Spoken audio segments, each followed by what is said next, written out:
The pen trembled in his hand as the cashier's voice filled the silent bank lobby. Clause 7 grants full ownership of the $500 million inheritance to Mrs. Marissa Parker. Every head turned. The blind man sitting across the table lifted his face toward the sound, his dark glasses catching the fluorescent light. His jaw tightened, but his voice stayed calm. Could you read that again? Marissa's manicured fingers pressed harder into his arm. It's fine, Nathan. Just sign it. Like we discussed. Her smile was sugar. Her pulse wasn't. The cashier glanced between them uneasy. She'd seen love before, but not like this. Not with eyes that never saw, and a wife who couldn't stop watching the clock. Nathan's hand hovered above the signature line. He couldn't see her shifting eyes. He couldn't see the text message lighting her phone under the counter. Once he signs, it's done. D. He exhaled slowly. You said this was just paperwork, Marissa. It is, she whispered too quickly.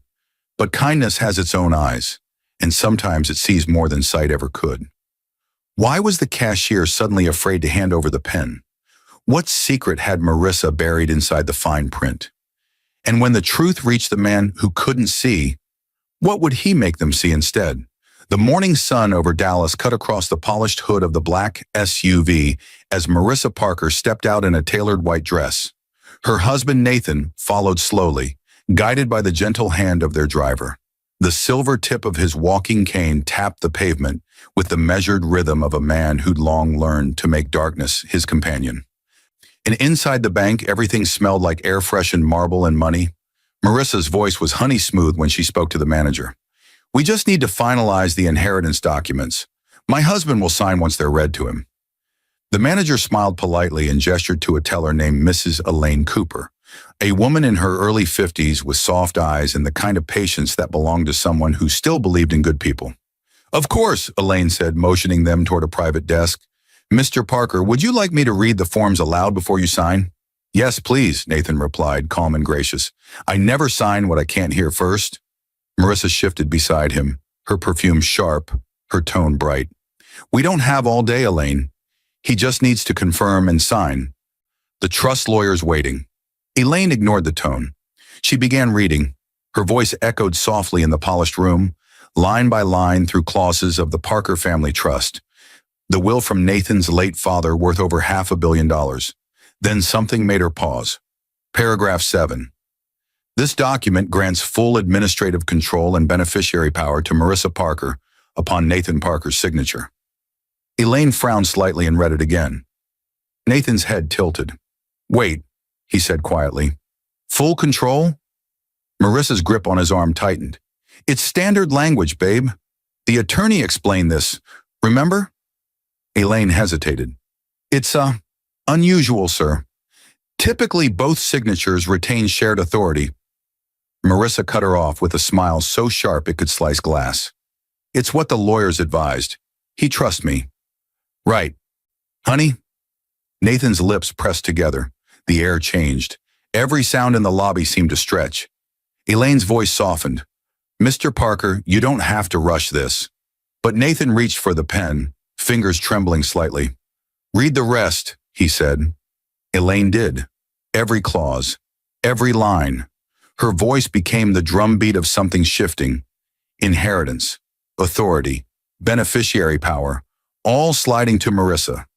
When she finished, the silence felt heavier than money. Nathan smiled faintly. Marissa, when did Dad's trust become our trust? Marissa's throat moved once before she found her charm again. You know how your dad wanted me involved. He trusted me to take care of you. It's just legal structure. He nodded slowly. Legal structure, he repeated, and he signed. Elaine took the papers with quiet reluctance, watching his hand move across the page guided by trust instead of sight. She stamped the seal, but her gaze never left the couple. Something in the moment felt off, like a prayer said backwards. Outside, the Texas heat met them like a wall. Marissa's phone buzzed. She smiled at the message flashing on screen before tucking it away too quickly.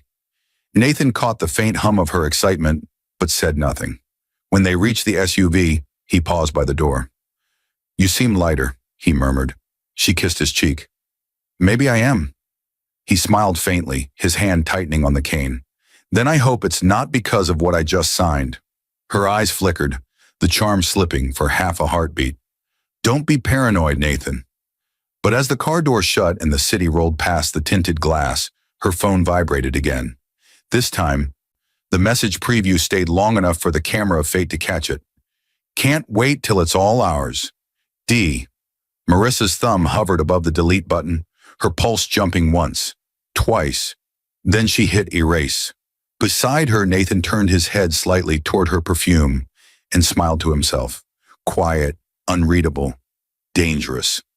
And that's where everything began to change.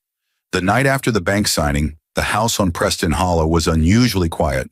The fountain in the courtyard whispered through the open windows, and the sound of Marissa's heels clicking across the marble floor echoed like distant applause. Nathan sat on the leather couch in his study, the fire crackling low, his cane resting beside him. He'd replayed the moment at the bank more times than he wanted to admit. The sound of that clause, the tremor in the teller's voice, the way Marissa's hand had pressed down on his arm, none of it left him. She came in wearing silk pajamas, wine in one hand and her phone in the other. Still awake? I couldn't sleep. She smiled faintly. You worry too much. Everything's settled now. You don't have to think about banks and papers and all that anymore. He turned his head slightly toward her. You're right, I don't. His voice was calm, almost tender, but the stillness behind it made her pause. She set her glass down and leaned against the doorway. Nathan, you trust me, don't you? He nodded, his fingers tapping once on the armrest. With everything that matters. She smiled, kissed his forehead, and left. But she didn't go to bed. He heard her soft footsteps trail down the hall, the faint sound of her whispering on the phone. The words were too low to catch, but the laughter wasn't. It wasn't a wife's laugh. It was the kind of laugh that belonged to a woman without a husband in the next room. Nathan reached for the small device on the table beside him, a digital recorder. He'd used it for work notes before his blindness worsened. Tonight he turned it on and placed it against the wall, angling the mic toward the hallway. The next morning Marissa was cheerful, humming through the kitchen as if the night had never existed. Your assistant dropped off those reports, she said, setting a stack of envelopes beside him. Thanks. She kissed his cheek again before heading out, her perfume hanging behind like a secret. He waited until the sound of her SUV disappeared down the driveway, then pressed play on the recorder. Static, footsteps, then her voice. He signed it, baby. It's done. Yes, I told you. We'll move the rest in a few days. He'll never know. I promise. A man's voice replied, muffled but clear enough. Good girl. Soon as the transfer clears, we disappear for a while. You and me. Nathan stopped the playback. His hand didn't shake. It stilled completely. He sat in the silence, listening to the clock tick like a pulse. He called his driver, Sam, a man who'd been with him since before his blindness. Sam, I'll need you to take me somewhere this afternoon. Don't tell Mrs. Parker. Yes, sir. By noon, Nathan stood in front of the frosted glass door of a law firm in downtown Dallas. Inside, a woman's voice greeted him with the kind of quiet authority that could slice through lies. Mr. Parker, I'm attorney Claire Donovan. You said it was urgent? It is. He told her everything. The inheritance, the clause, the recording. Claire listened without interrupting once. When he was done, she said softly, You may have signed the papers, but if coercion or fraud is involved, we can challenge it. But first, we need evidence that ties her to that man. I'll get it, Nathan said. She smiled faintly. Then I'll handle the rest. That evening, Marissa returned home radiant, full of laughter, spinning a story about a bored luncheon. Nathan sat at the piano in the living room, playing softly, the melody gentle, almost sorrowful. You sound like you're playing for a funeral, she teased, walking behind him. He smiled. Maybe I am. She laughed, not knowing he meant hers, the one she'd already planned without realizing who'd write the ending. As the music faded, his phone buzzed on the table beside him. A message from Claire. Private investigator recommended. Name Thomas Reed, ex-Dallas PD. Discreet. Nathan's fingers brushed over the screen, his smile faint but cold. Good, he whispered. Let's see who my wife's really married to. And in the reflection of the grand piano's lid, Marissa's phone lit up behind him. She didn't see his face tilt slightly toward the sound of her incoming message. Dinner tomorrow, same place. D. He didn't move. He just smiled. Tomorrow would be the first move. Rain pressed softly against the windshield as Nathan sat in the backseat of his car, listening to the hum of downtown Dallas around him. The streets were slick, neon lights bending in the puddles like fractured glass. Sam parked quietly by a small cafe that didn't match the power and polish of the Parkers' world. A man stepped out from the shadows of the awning. Tall, built like someone who used to wear a badge. Thomas Reed, mid-40s, coat collar up, eyes that never stopped scanning. He opened the door, his handshake firm. Mr. Parker, Claire filled me in. You said this has to stay between us. It does, Nathan said, voice calm but lined with steel. My wife's name can't be connected to anything until I say so. Thomas nodded. Understood. You want her followed? I want her life exposed. Every message, every face, every lie. Thomas studied him for a second. You sure you want to see all of it? I don't need to see, Nathan said quietly. I just need to know. Thomas gave a thin smile. Fair enough. He took a folder from his coat. I'll start with her calls and movements. I've got a tech who can clone her phone's backup remotely. It'll take a few days. Make it 2, Nathan said. Thomas hesitated. Then you should know, whoever this D is, he's being careful. Burner numbers, encrypted messages, that's not some random fling. That's someone smart. Then he's someone close, Nathan replied. The rain thickened. Across the street, Marissa's name glowed faintly from a billboard. An ad campaign she'd done for a luxury housing development. The face of loyalty, the tagline read. 3 days later, Thomas returned to Nathan's study at the Parker estate. He placed an envelope on the desk. You were right, he said. Inside were printed photos. Marissa in a wine-red dress, sitting in the corner booth of a dim restaurant. Her hand rested on another man's wrist. Nathan's fingers brushed the photo edges, his jaw tight. Thomas continued. That's Derek Lawson, businessman, used to be your partner before your accident. Nathan froze. Derek. Yeah, looks like he never left your life. He's been meeting her for weeks. Hotels, lunches, sometimes at your company's downtown property. Nathan exhaled slowly. At my property, Thomas nodded. And he's using one of your shell companies to funnel funds to her account. 50,000 here, 75 there. They've been planning to drain the trust once the transfer's clear. The words didn't sting.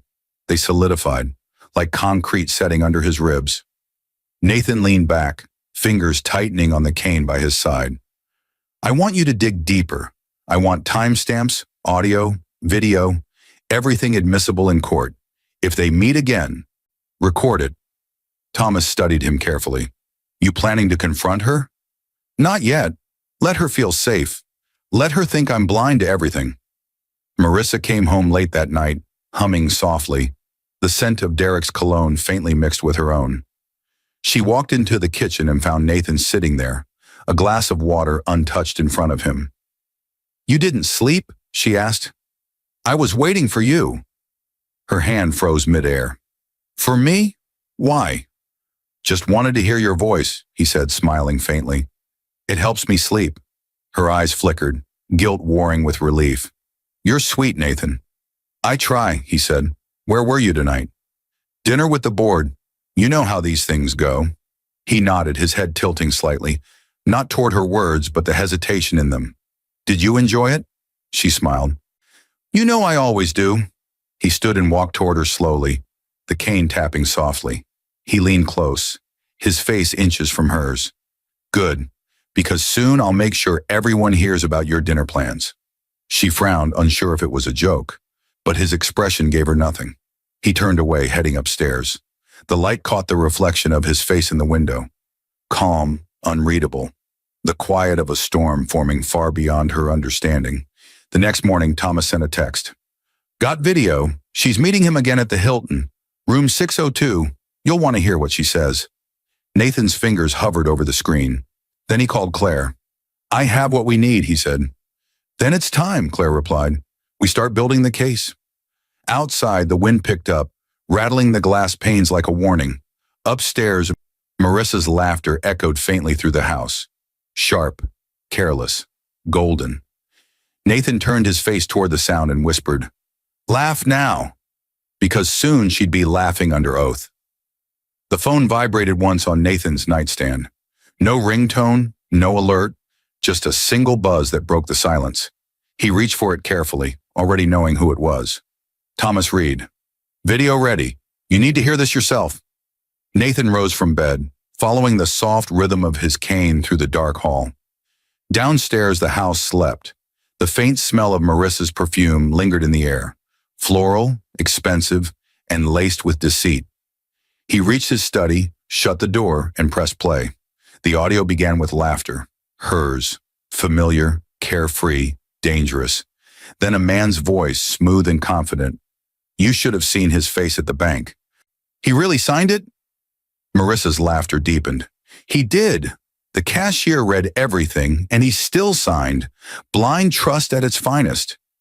Nathan's jaw tightened. The room seemed to shrink around the sound of their voices. Derek spoke again. "Good. Once the rest clears, we'll move the funds offshore. He'll never trace it. And when it's done, you'll file for divorce, right?" "Of course," Marissa replied. "He's been dragging me down for years. Everyone thinks I'm a saint for staying with a blind man. Once this is done, I'll finally live like I deserve." Derek chuckled. "And what about the kids? He'll ask for custody." That's when her voice changed, soft, almost mocking. "He can't claim what isn't his." The silence that followed hit like a blow. Derek paused. "You mean?" Marissa laughed again. "Ava is his. But Michael? You know the truth, baby. He looks more like you every day." The sound of glasses clinking punctuated the confession. Then Derek's voice dropped lower. "You're cold, Marissa." "I'm realistic," she said. "You think he'd keep me around if he knew?" "He's too proud for pity. That's why we do this smart. Once the trust moves, you and I disappear for a while. Then when the divorce settles, I get the mansion, you get your cut, and Nathan can play the blind victim on talk shows." The video ended with the rustle of sheets and the sound of her whispering, something Nathan didn't need repeated. He sat there in the dark long after the playback stopped. His fingers traced the desk's edge, steady and deliberate. Then without hesitation, he sent the clip to Claire. 10 minutes later, her voice came through the line, sharp, controlled. "That's more than adultery, Nathan. That's criminal conspiracy. You're sitting on gold." "Not gold," he said softly. "Poison." Claire exhaled. "Do you want to go public now?" "Not yet. Let them finish the act. The bigger the stage, the harder the fall." The next day, Nathan played the perfect husband. He greeted Marissa at breakfast, complimented her perfume, even laughed at her small talk. She noticed the new stillness in him, but mistook it for peace. Later that week, Thomas followed her again, this time to a clinic in Plano. She told Derek it was a spa day. It wasn't. It was a prenatal DNA lab. She walked out with a sealed envelope. That night, Nathan sat in the courtyard pretending to listen to the fountain while Marissa called Derek from the patio. "I told you, Derek, I'm handling it. The test confirmed it. He's yours." That's leverage. Nathan tilted his face slightly toward the sound of her voice, his fingers tightening on the cane until his knuckles whitened. When she hung up, he stood from the bench. "Everything okay?" She startled slightly. "Oh, you scared me. Yeah, everything's fine." He smiled faintly. "You've been smiling a lot lately. I like it." "Really?" she asked, suspicion flickering. "Sure. Happiness looks good on you. Just remember, it doesn't last forever." She laughed awkwardly and walked back inside. Nathan stayed behind, listening to her heels fade across the marble floor, and whispered to himself, "Soon it'll be your turn to listen." The following morning, Thomas dropped off a second envelope, photos, timestamps, and the clinic receipt. Nathan ran his fingers over the embossed letterhead, feeling the raised print like Braille for betrayal. He called Claire. "I'm done collecting," he said. "Then we move to phase 2, she replied. "Freeze the assets, quietly. I'll need your signature on the motion." Nathan smiled, irony heavy in his tone. Signatures have a way of changing everything, don't they? That night, Marissa slept peacefully, dreaming of wealth she'd never touch. Nathan lay beside her, awake, listening to her breathe. Every sound painted her guilt clearer than sight ever could. His phone buzzed again. Thomas's final message. Package delivered to your lawyer. They won't see it coming. Nathan turned the screen face down, the glow fading into darkness. He whispered one last line to the ceiling, his voice calm and lethal. You took my trust. Now I'll take your world.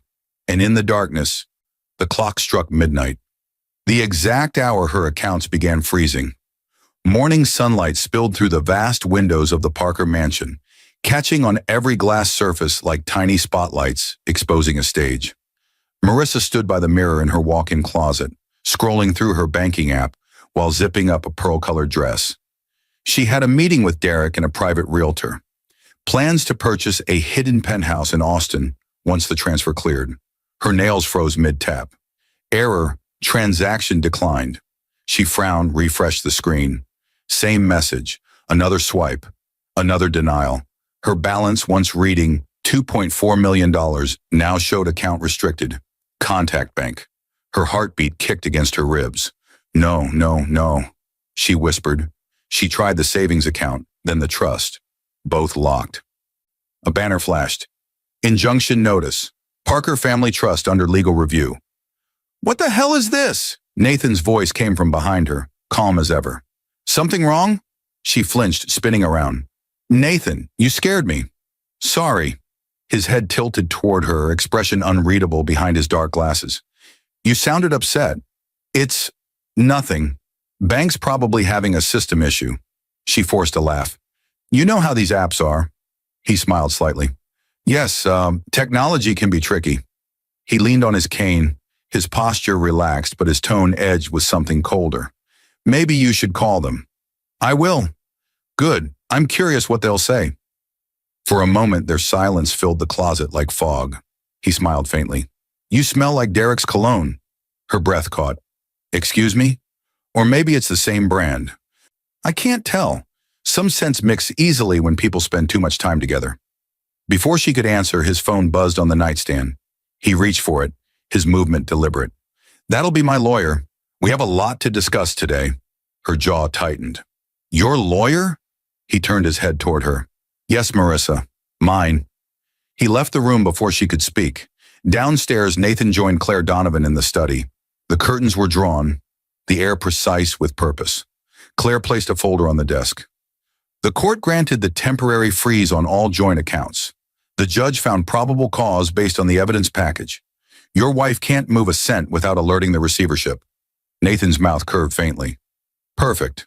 Claire continued. Next, we'll file the injunction for fraudulent misrepresentation. Once the judge reviews the bank footage and audio, the transfer itself will be declared void. The inheritance reverts to you entirely. And Derek? Claire's tone sharpened. He's in deeper trouble. We traced $300,000 wired to an offshore account under his shell company. We'll include that in the embezzlement report. Nathan nodded, calm, focused. Good. But I want this to look like coincidence for now. I want them to think the universe is punishing them, not me. Claire smirked. That's a poetic kind of revenge. Revenge works best when it looks like karma, Nathan replied. Meanwhile, across town, Derek was losing control. He sat in his office staring at a frozen computer screen. His broker couldn't access his accounts. His emails were full of flagged warnings. What do you mean? Assets seized, he barked into the phone. Federal freeze, sir, the voice on the line stammered. Apparently, you're under financial review connected to Parker Holdings. Derek's eyes went wide. Parker Holdings? That company's clean. Apparently not anymore. He slammed the phone down, sweat tracing down his temple. Within seconds, his phone buzzed. Marissa calling. He answered sharply.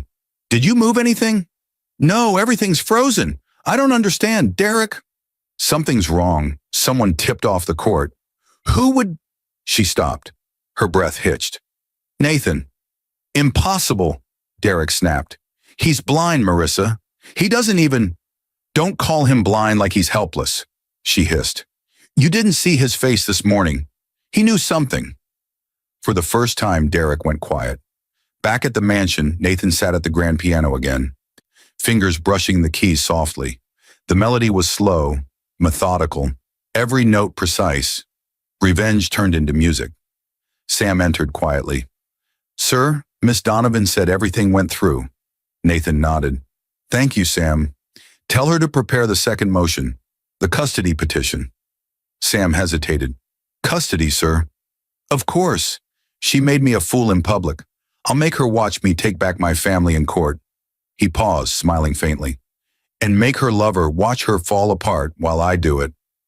Later that night, Marissa sat in the darkened living room, her phone lighting her face with panic. Her mother's voice trembled on the other end. "Marissa, I just saw the news. They're saying Parker Holdings filed a fraud report. Are you involved?" "Mom, stop. It's under control." "Under control? Baby, they're freezing accounts." "Reporters are calling." Marissa hung up and buried her face in her hands.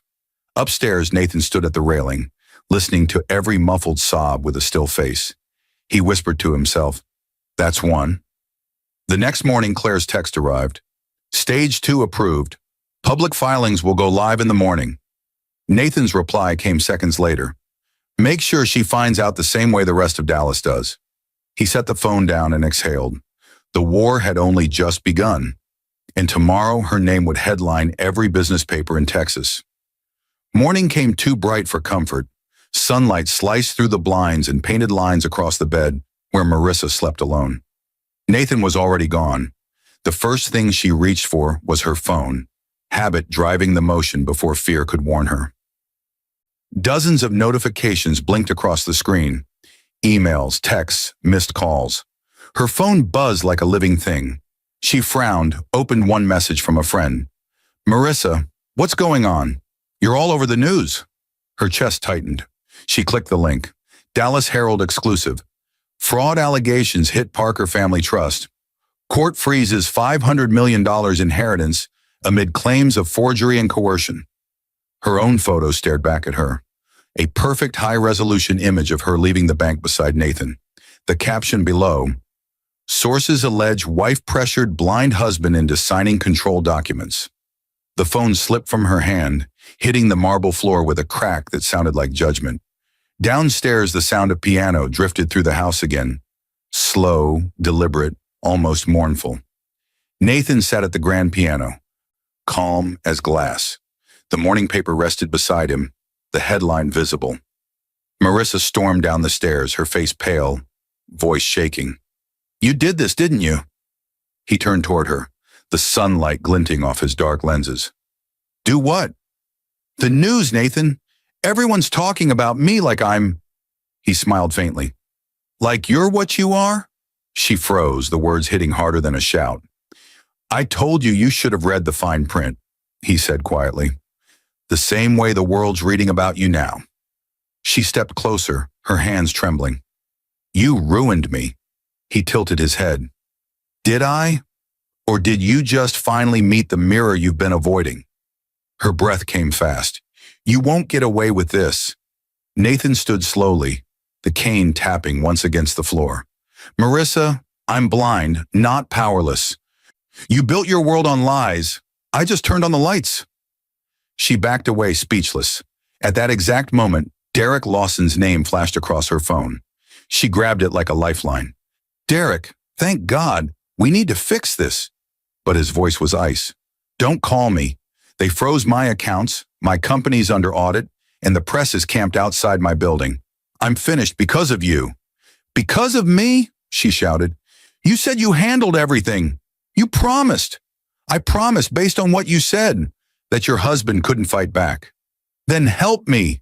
He laughed bitterly. "Help you? I'm trying to keep myself out of prison. The SEC is already sniffing around. You're toxic, Marissa. We're done." "Derek, don't you dare hang up." Click. The call ended. The silence afterward was louder than any scream. She turned to find Nathan still standing at the piano, head tilted slightly, listening to the tremor in her breath. "You think this makes you a hero?" she hissed. "No," he said softly. "It makes me free." She trembled. "You'll regret this." He smiled faintly. "You already said that once, the day we got married." She turned and fled up the stairs, but the damage was already done. Her phone wouldn't stop buzzing. "Breaking news. Parker Holdings initiates internal audit after CEO's wife implicated in fraud. Parker inheritance scandal. Blind husband outsmarts betrayal. Socialite Marissa Parker faces investigation. Every feed, every headline, every whisper carried her name. The empire she built on charm and pretense was collapsing in real time. Meanwhile, Claire Donovan sat across from Nathan in a law firm conference room, reviewing the next set of documents. Public exposure was step 2, she said. Step 3 is your motion for full control of Parker Holdings. With the evidence we've filed, the board will have no choice but to reinstate you as CEO. Do it, Nathan replied. And after that? Claire asked. He smiled faintly. Custody. I want the children protected from her chaos. Claire nodded. You'll get them. That night, the house felt different, quieter, heavier. Marissa wandered through the living room in a silk robe, phone in hand, her mind a storm of panic. Her reflection in the window looked foreign. The perfect Dallas socialite cracked open for the city to see. She turned off the lights, sank to the floor, and whispered to herself, He can't see me. He can't see any of this. But upstairs, Nathan sat awake, his laptop open, the faint voice of a broadcaster echoing from the speaker. New developments tonight in the Parker inheritance case. He smiled. I see more than she'll ever understand. The following morning, as Marissa tried to reach Derek again, her call went straight to voicemail. Then another message arrived, this time from Claire's firm, served electronically. Notice of hearing, petition for custody, Parker Veers Parker. Her vision blurred as she read it. The headlines still ran on every TV. Her mother stopped answering, and her lover had vanished. The empire was ash. Nathan's voice floated from the hallway, calm, unshakable. It's a beautiful day for court, isn't it? She looked up from the floor, mascara streaking down her face. You'll never take my children.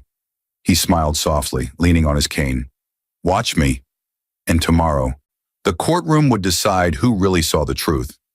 The courthouse in downtown Dallas hummed with whispers, camera shutters, and the low murmur of anticipation that always precedes a public reckoning. Reporters lined the marble steps, microphones poised, hungry for the story of the blind man who outsmarted his wife and her lover in a $500 million inheritance war. Nathan stepped out of the SUV in a charcoal suit, his cane tapping the ground with steady rhythm. Claire Donovan walked beside him, eyes hidden behind dark sunglasses, her briefcase clutched like a weapon. Every step Nathan took was slow, deliberate, regal. Cameras flashed. Mr. Parker, do you have any comment on your wife's alleged fraud? He turned his head toward the voice, his smile calm, almost kind. I believe the truth has a way of speaking louder than any comment. Inside, courtroom 7 was packed. Marissa sat at the defense table in a cream blazer, her makeup flawless, but her hands trembling. Derek sat 2 seats behind her, jaw locked, face pale from sleepless nights. The air smelled of perfume, sweat, and fear. Judge Reynolds entered, gavel striking once. Court is in session. Claire rose. Your Honor, we are here to present evidence that my client, Mr. Nathan Parker, was coerced into signing over control of his late father's trust through deception and fraud committed by his wife, Marissa Parker, and her co-conspirator, Derek Lawson. Marissa's lawyer, sleek and defensive, stood quickly. Your Honor, these are exaggerated claims fueled by resentment. There is no proof of coercion. Claire smiled, almost politely. Then let's test that. She signaled to the clerk. The lights dimmed slightly as the first exhibit played on the courtroom monitor, the bank's security footage. The image showed Nathan sitting at the desk, Mrs. Elaine Cooper reading aloud, Marissa's hand pressed on his sleeve. Then came the moment, the one clause that made history. The video froze on Marissa's expression, sharp and impatient, her mouth tightening as Elaine read the words, full ownership to Mrs. Marissa Parker. Claire's voice cut through the silence. Note her body language, Your Honor. This isn't trust, it's control. The judge nodded slowly. Continue. Next came the audio recording from the hotel. Marissa's laughter filled the room. He signed it, baby. The cashier read everything, and he still signed. Then Derek's voice followed. Once the rest clears, we'll move the funds offshore, and when it's done, you'll file for divorce, right? Every word echoed through the courtroom like a hammer on glass. Marissa's lawyer jumped up. Objection! Illegally obtained audio. Claire raised a brow. Recorded in a public venue, Your Honor. Legal under Texas Penal Code 16.02. My client's investigator followed all protocol. The judge gestured for her to proceed. Nathan sat motionless through it all, his head slightly bowed, his expression unreadable. Only his fingers, resting on the table, moved in small, deliberate taps, each one in rhythm with the downfall unfolding before him. Then came the final blow. Claire pulled out a sealed envelope. Your Honor, we submit into evidence the DNA test from the Plano clinic. Dated 3 weeks ago, it confirms that the Parkers' youngest child, Michael, is not biologically Mr. Parker's. The biological father is identified as Derek Lawson. A gasp tore through the courtroom. Derek's face drained of color. Marissa's hand flew to her mouth. Claire continued calmly. This document was obtained under subpoena from the clinic, with full chain of custody certified by the lab. The judge's gavel struck once. Enough! He turned to Marissa's lawyer. Does your client wish to respond? Marissa stood shakily. Your Honor, it wasn't like that. Derek, he said, Mrs. Parker. The judge interrupted, voice low, heavy. Sit down before you make this worse. Tears slid down her face, streaking the careful layers of foundation that once symbolized control. Derek whispered, We can appeal this. Claire caught it. You can't appeal DNA, Mr. Lawson. You can only live with it. The courtroom erupted again, cameras flashing, murmurs thickening. The judge called for order. After a long pause, he read from his notes. The court finds sufficient evidence of fraud, coercion, and breach of fiduciary trust. All contested assets will revert to Mr. Nathan Parker. Custody of the children is hereby granted solely to Mr. Parker.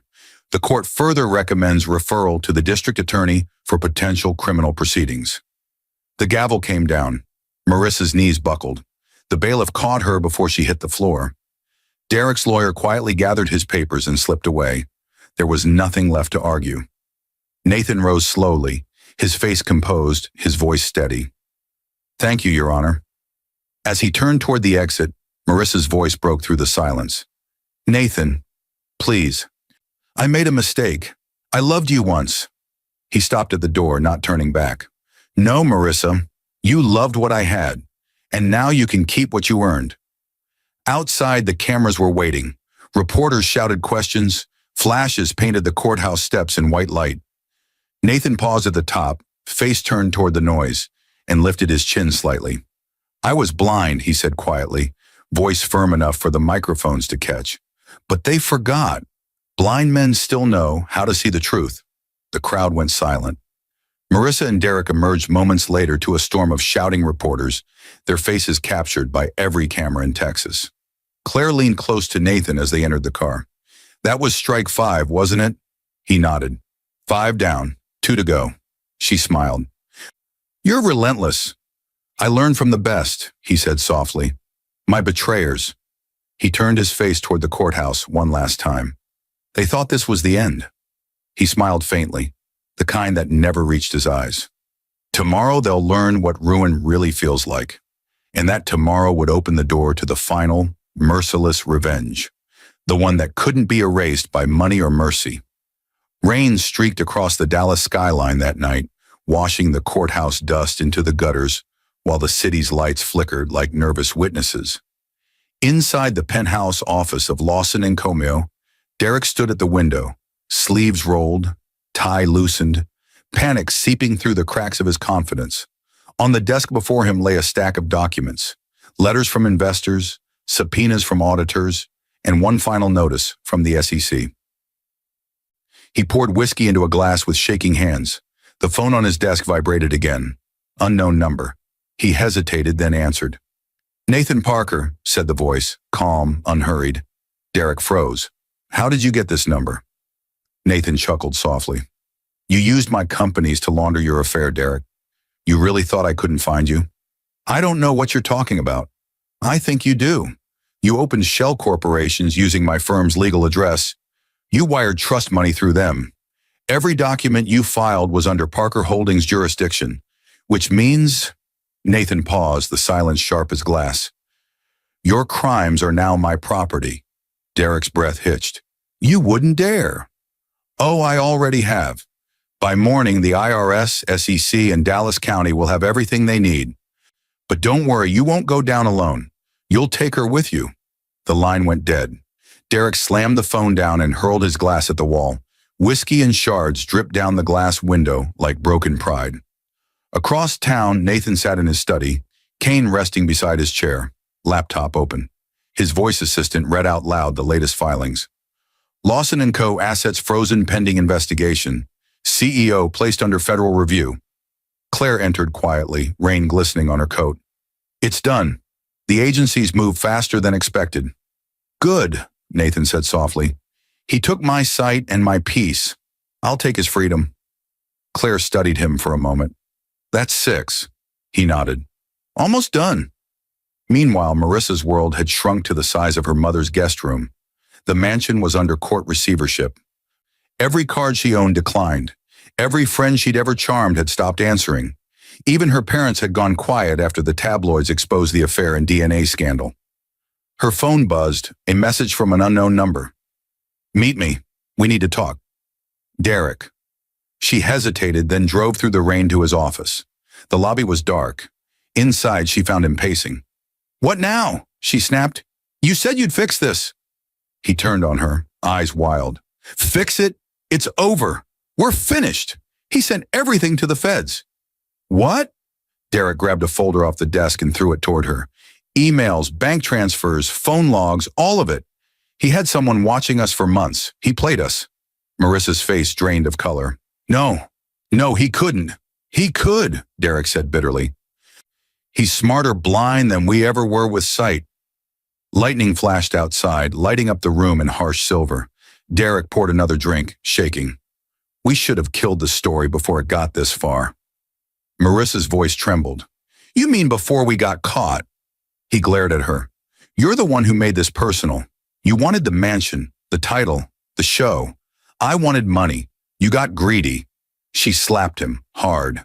"You ruined me." He laughed darkly. "You ruined yourself." Neither noticed the silent figure of a man standing in the lobby beyond the glass doors. Thomas Reed, Nathan's investigator, camera in hand, capturing every second of their argument for the record. By morning, the footage hit every major outlet. Affair partners implode. Lawson blames Parker's wife in 500 millimeter scandal. Marissa woke to a wall of shame. TV anchors replayed her voice from the courtroom, her face twisted in desperation. Derek's company stock collapsed in hours, investors suing him for breach of fiduciary duty. His board expelled him, the firm placed under investigation. At noon, a reporter caught Marissa leaving the building. "Mrs. Parker, any comments about the new recordings?" She covered her face, whispering, "No comment," before rushing to her car. Across town, Nathan watched the broadcast quietly. The rain had stopped, the air heavy and clean. He sat near the window, tracing the edges of his wedding ring one last time before slipping it off. Claire's voice broke the silence. "Derek's facing indictment. Marissa's PR team resigned. You've dismantled them, Nathan." He smiled faintly. "Justice isn't finished until it hurts to remember." Claire nodded. "What's the 7th move?" He turned his head toward the open window where faint city noise drifted in, the sound of a life still moving. "Forgiveness," he said softly. Claire blinked. "Forgiveness? For them? No." He smiled, a quiet, dangerous kind of peace. "For myself. Revenge isn't complete until I walk away." That evening, as the city lights blinked awake, Nathan sat alone at the piano once more. His fingers hovered over the keys before pressing into a melody that sounded like closure. Slow, mournful, and final. In another part of town, Derek was being led away in handcuffs, reporters shouting his name. Marissa watched it all from the window of a motel room, tears streaking through the last of her makeup, her phone silent, her world gone. Nathan paused mid-note and whispered to himself, 7. Then he closed the piano lid gently, as though bearing the past beneath its weight. Outside, thunder rolled one last time. Not a storm this time, just the sound of peace reclaiming its space. The man they tried to blind had taught the world what justice truly looked like. The rain had finally given way to a clean Dallas morning. Sunlight glided across the courthouse plaza, catching the flagpole and the marble steps where, weeks earlier, the world had watched a blind man reclaim his dignity. Nathan Parker stood at the edge of the steps now, his hand resting lightly on the shoulder of his daughter Ava. She was 12, sharp-eyed and quiet in ways that reminded him of himself. The court clerk had just handed him the final papers. Permanent custody of both children granted, all trust assets restored under his name. Claire Donovan smiled beside him. "It's over, Nathan. The judge signed everything this morning. They're yours." He nodded slowly, exhaling for what felt like the first time in months. "Thank you, Claire. You've done more than lawyering. You helped me see again." She gave a small wry smile. "You never stopped seeing. You just started looking differently." As they walked down the steps, reporters tried calling out, but this time Nathan didn't stop. The cameras caught his hand holding Ava's. Small fingers wrapped around his, as they entered the car waiting at the curb. Across the city, the opposite was happening. Marissa sat in courtroom 3, hands cuffed in front of her, her once perfect hair pulled into a limp bun. The same journalists who'd once adored her were now scribbling notes about her plea hearing. Fraud, conspiracy, perjury. The words rolled off the prosecutor's tongue like nails on glass. Derek Lawson, in a suit wrinkled from jail sleep, sat beside his lawyer, refusing to meet her eyes. He'd already agreed to a plea deal. 15 years, no parole for 10. His statement blamed her. Hers blamed him. The court didn't care. When the judge read the sentence, 8 years in state prison for Marissa Parker, restitution to be paid through forfeited assets, the courtroom was silent. No gasp, no outrage, only the quiet acceptance of people watching the end of something ugly. Her lawyer leaned toward her. "You'll serve less with good behavior." Marissa's voice broke. "Good behavior is what ruined me." Back at the Parker estate, the air felt lighter. Nathan walked through the empty halls, hearing echoes of laughter that no longer hurt. The portraits on the walls had been replaced, the smiling family photos gone, replaced with paintings his daughter chose herself. Ava ran up to him, clutching a sheet of paper. "Dad, my teacher said we have to write about what we admire most." He smiled. "And what did you write?" She grinned shyly. "I said I admire people who see the truth, even when they can't see it all." He froze, swallowing hard, then laughed softly. "That's beautiful, sweetheart." That night, the house glowed warm again. Friends came, people who had once kept their distance during the scandal. Sam, his driver, grilled barbecue in the backyard. Claire stopped by with a bottle of champagne. Laughter filled the space where silence once lived. Later, when everyone had gone and the children were asleep, Nathan sat alone in the garden under the Texas sky. The air was calm. No more reporters, no more lawyers, no more whispered pity. He ran his fingers over the Braille inscription on the trust papers beside him. The same papers that had once nearly stolen everything. The words read, "Parker Family Legacy, Integrity Above All." He smiled. "Guess we're finally living up to it, Dad." His phone buzzed on the table beside him. A message from Claire. "Derek's sentencing next week. Marissa's transfer scheduled. Do you want to attend?" He stared at the message for a long moment, then typed back, "No. Let ghosts bury ghosts." He turned off the phone. Across town, Marissa sat in a holding cell, head bowed, whispering a name he'd long since buried. "Nathan." Her bunkmate looked over. "You still praying for him?" She shook her head. "No, I'm praying he never looks back." In his garden, Nathan lifted his face toward the breeze, the faint sound of cicadas blending with the city hum. His life, once wrecked by deceit, now pulsed with a quieter kind of wealth. Peace. He rose, walked toward the piano, visible through the window, and played the melody one last time. The same song that had carried him through darkness now sounded different. Not angry, not broken, just true. And as the final notes faded, the camera panned across the skyline. Derek's company logo stripped from the tower, Marissa's name erased from society columns, and Nathan's new foundation banner unfurled. The Parker Trust for the Blind, building vision beyond sight. The world that tried to break him had become the world he rebuilt, and this time everyone could see who truly owned the light. 5 years later, Dallas looked different. The skyline had grown taller, brighter, glass towers glinting beneath the Texas sun like new beginnings.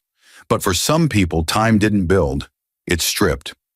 At a downtown charity gala hosted by the Parker Trust for the Blind, laughter drifted through chandeliers and champagne bubbles. Cameras flashed as donors mingled, marveling at the foundation's impact. Scholarships, training centers, outreach programs. On stage, Nathan Parker stood tall behind the microphone, his cane resting neatly against the podium.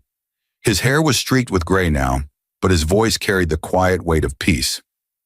"People think blindness is about darkness," he said, smiling faintly. "But I've learned it's about learning how to see differently, how to recognize truth when others only notice shine."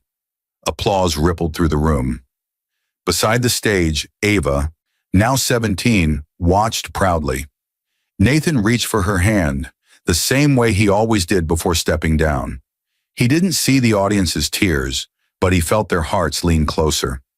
After the speech, guests gathered to congratulate him. Journalists called his story the most inspiring redemption arc in Texas philanthropy. He smiled humbly, greeting each person by name. But then, near the back of the ballroom, something shifted.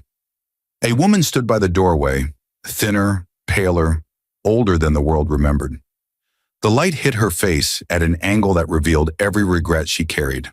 The pearls she once flaunted had been replaced by a modest necklace from a halfway home gift shop. Marissa Parker. Security had almost stopped her at the entrance, until she said softly, "Tell him it's his past." Now she stood frozen, watching Nathan shake hands with a senator, his calm presence radiating through the crowd. He hadn't seen her, but something in him stilled, the kind of instinct that had always been sharper than sight. He turned his head slightly, as if sensing a ghost. "Ava," he said gently, "give me a minute." He stepped away from the crowd, cane tapping softly on the marble.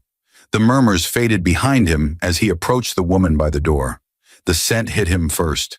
Faint traces of the same perfume she wore years ago, dulled now by cheap soap and time. "Marissa," he said quietly. She froze, breath catching. "You knew I was here. I felt you." Her eyes filled with tears. "I didn't come to cause trouble. I just needed to see what I destroyed." He tilted his head slightly. "Then you're looking in the wrong direction. You didn't destroy me. Marissa, you built the man standing here." Her lip trembled. "I paid for what I did." He nodded. "Yes, but debt and redemption aren't the same thing." "I don't want forgiveness," she said quickly. "I wouldn't believe it if you gave it." He smiled faintly. "Then you came here for something else." She hesitated, then whispered, "Our daughter. Does she ever ask about me?" "She remembers," he said softly. "But memory doesn't always mean longing." A tear slipped down her cheek. "I don't blame her. I wouldn't want to remember me either." Nathan's voice lowered.